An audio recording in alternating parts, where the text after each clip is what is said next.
महाराष्ट्र की राजनीति में 5 जुलाई 2025 को एक ऐतिहासिक पल दर्ज हुआ, जब करीब 2 दशकों बाद राज ठाकरे और उद्धव ठाकरे एक मंच पर एक साथ नजर आए।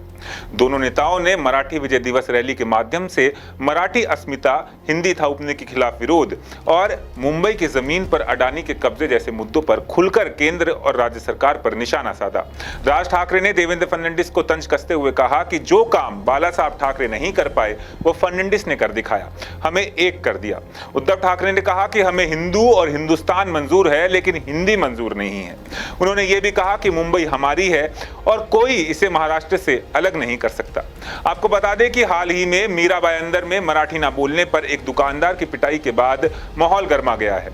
इसी मुद्दे पर बीजेपी मंत्री नीतीश राणे ने ठाकरे बंधुओं को खुली चुनौती दी। उन्होंने कहा कि अगर हिम्मत है तो नल बाजार और मोहम्मद अली रोड में जाकर मराठी बुलाकर दिखाओ, ताकत सिर्फ गरीब हिंदुओं पर क्यों दिखा रहे हो।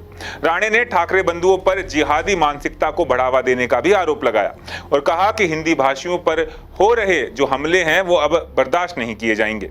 वहीं इस रैली को मराठी स्वाभिमान की नई शुरुआत माना जा रहा है, लेकिन शरद पवार और कांग्रेस नेताओं की गैरहाजिरी ने नए राजनीतिक सवाल खड़े कर दिए हैं।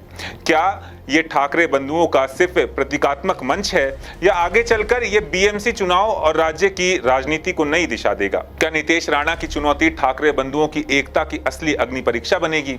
इस रैली ने सिर्फ मराठी बनाम हिंदी की बहस को ही नहीं बल्कि राजनीतिक गठबंधनों और हिंदुत्व की परिभाषा को भी नए सिरे से चर्चा में ला दिया है।